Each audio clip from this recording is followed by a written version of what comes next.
Paystee, then we had the three-way tag team championship match where the North kept their titles, defeating Rich Swann and Willie Mack, as well as the team of Rhino and Rob Van Dam, which seen Rob Van Dam turn on his old buddy Rhino and walk out on the match. Hell yeah. Say it isn't so. Oh, it was just great.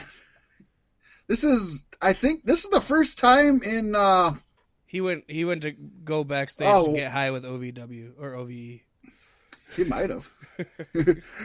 I think this is the first time in over a decade that RVD's been a heel, and he went total heel. It was really awesome. He was a great heel in ECW. I can't even say I remember him being a heel ever. That's crazy.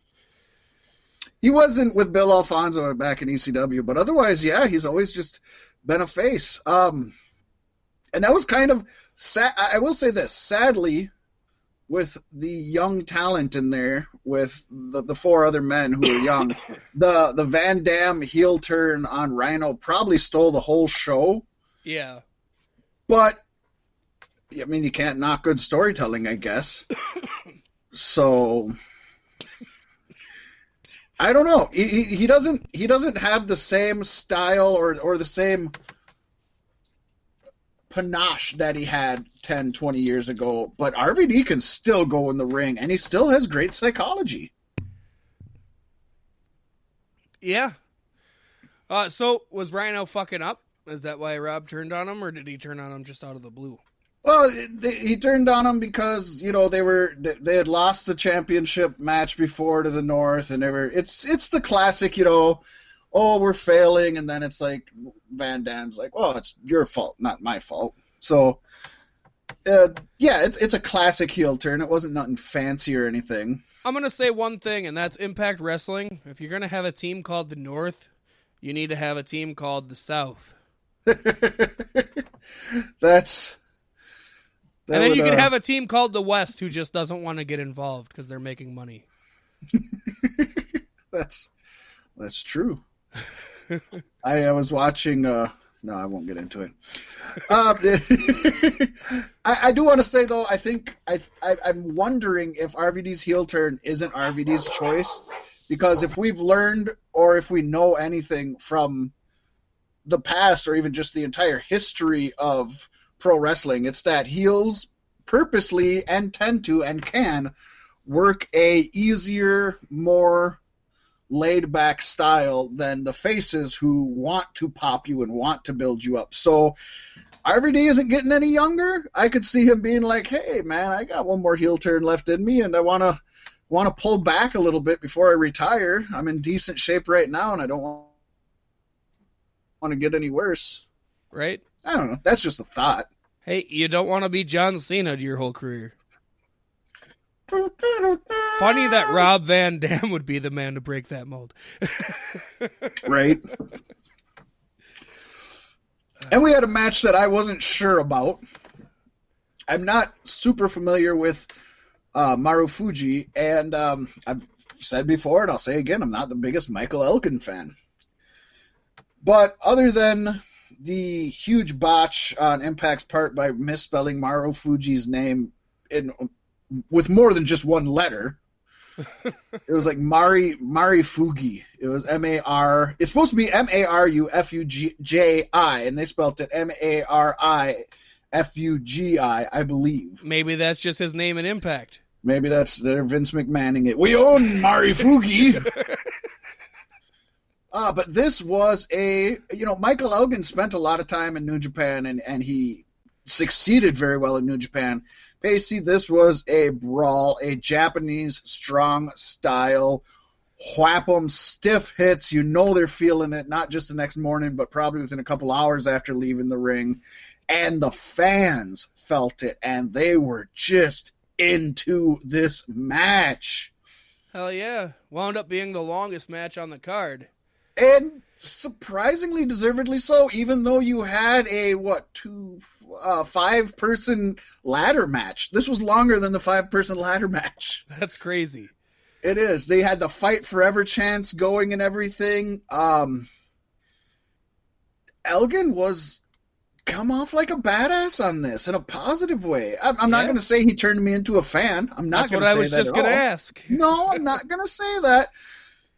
But, I think his character is kind of pumping himself up. He lost to Brian Cage recently and didn't win the title. And I could see them going back to Michael Elgin, Brian Cage, which I personally don't want. Again, Brian Cage is winning me over also, but I'm still not the hugest Cage fan. So, but I could see that happening. And maybe for he's business, definitely that's no good. Johnny.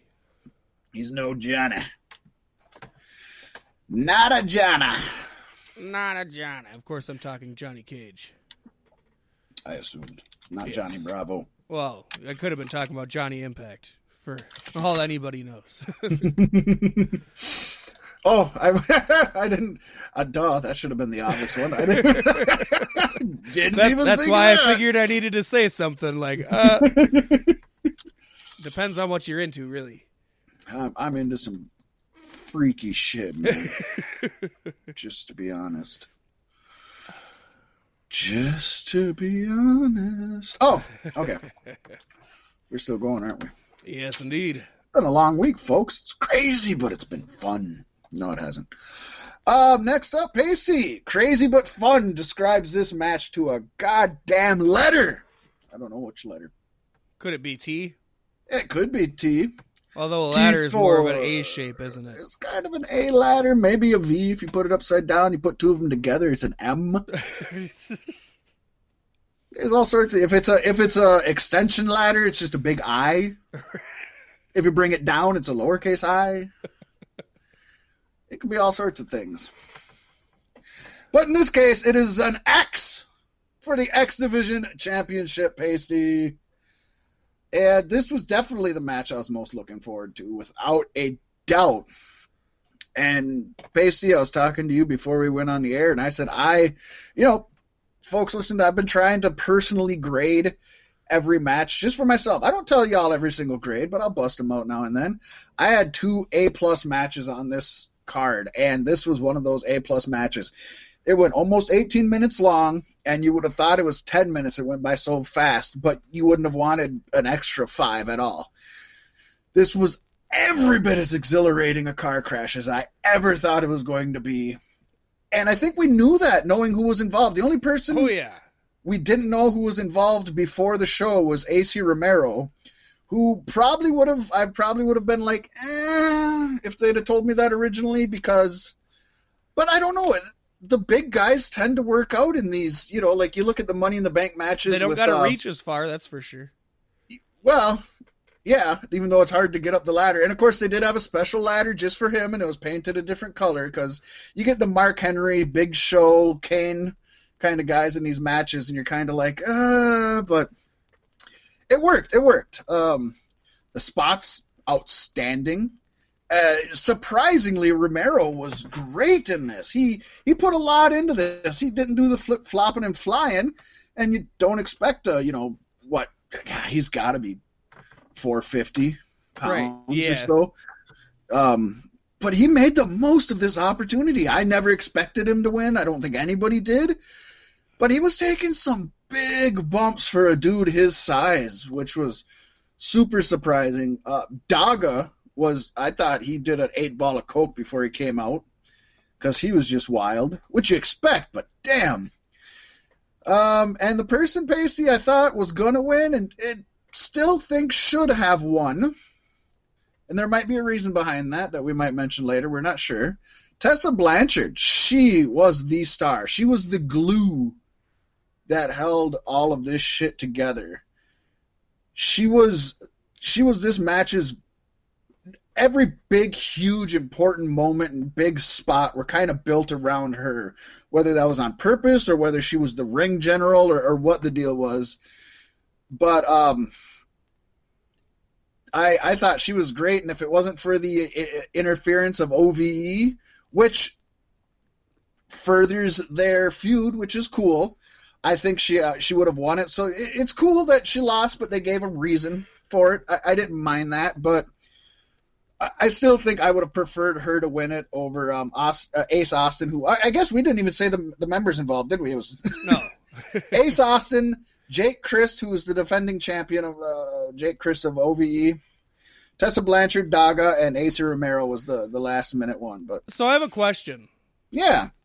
Jake Christ was the X Division champion going into this? Correct. Why didn't he just cash it in to avoid the match? I mean, is that he could do that? Yeah. Maybe he didn't want. Maybe he didn't want to cash it in. He's happy being the X Division champion, and he didn't want to face Brian Cage. Can you blame the guy? What does the X Division championship amount to? Oh, it's huge. If you're not using it. It's not a money. To me, it's not a money in the bank kind of thing. It gives you that option, and it used to be. Yeah, I don't know. But to me, I like that people are proud of just being X Division champion. Yeah, I guess if if you're treating it as a championship, that's pretty cool. And it's probably actually going forward. It's probably better because it makes it more prestigious that you're not willing to just turn it over for a world champion match. Although that should be your highest honor. Also, yeah. It gets kind of blurry there, I guess. It's weird to me from the outside looking in, that's all. I guess the answer to that, Paystee, is it's pro wrestling. Right? Yeah. Yeah. I guess that's the only real answer I have. It's pro wrestling. And it's not like you can cash it in at any moment, right? You have to set it is not your that. match. Yeah. Correct. It's not like that where it's just like, oh, he's down after a match. I want to cash in right now. No. Yeah, it doesn't play that way. You have to have an actual match so that gives it a little prestige. Yeah. Something that wasn't prestigious, Paystee. Moose and Ken Shamrock billed as the MMA versus the NFL, even though they're both pro wrestlers. Boy, Ken Shamrock. Let me say this: he looked good for being 55 years old. Hell yeah, he did. And he moved and wrestled good for being 55 years old. But if you watched Ken Shamrock when he was in his 20s and he was originally in WWE and UFC, you would say, yeah, he felt like he was 55 years old. And Moose, let's be honest, again, not somebody I'm super high on, but he's not the best in-ring worker. He does the power moves, but he's not the best in-ring worker. This one shit the bed, Paystee. Yeah, I think they were planning on that, judging by its location as the piss break match. Yeah. And surprise. I mean, kind of like we were talking about Hulk Hogan earlier. Like I hate to see Ken Shamrock go out on his pro wrestling career like this. Like he either should have just stayed away, or I hope he does something to train and get a better opponent and has one more really good match. There we go. Hogan versus Ken Shamrock at WrestleMania. There you go. There's your match. Book it. I'd buy it. I'd watch it. That'd be fun. Oh, and then we had the main event, Paystee. This was my other A+ match, and I did not go into it expecting that. We've seen Brian Cage defend his World Impact Championship in a no DQ match against Sami Callihan, and he kept it. Paystee, you tied up. We didn't really go over our scorings, but you tied it up with this one. I thought I was going to win, and then Sami Callihan let me down. That dastardly heel. He's such a heel, though. It's so easy to have him lose in a position like this. It is. That was my thought process going into it. And Brian Cage, I mean, Sami Callihan's going to need some help to take out Brian Cage. And he could have had it in an ODQ Impact World Championship match. Yeah, but I will say before I get into kind of what I liked about this, is the best thing I like about this is it set up a rematch for next week's Impact Wrestling, which is Brian Cage versus Sami Callihan in a cage match for the Impact World Championship. The match should be called Brian's Cage, and he should have like weapons inside of it of his shoes. I love it. I'm so excited for this. It's only going to let me down. That's how excited I am. I don't mean that it's going to be bad. I'm just saying I don't think it can live up to my expectations. But But no, this was two guys. The storytelling. God, if people are sick of hearing me say anything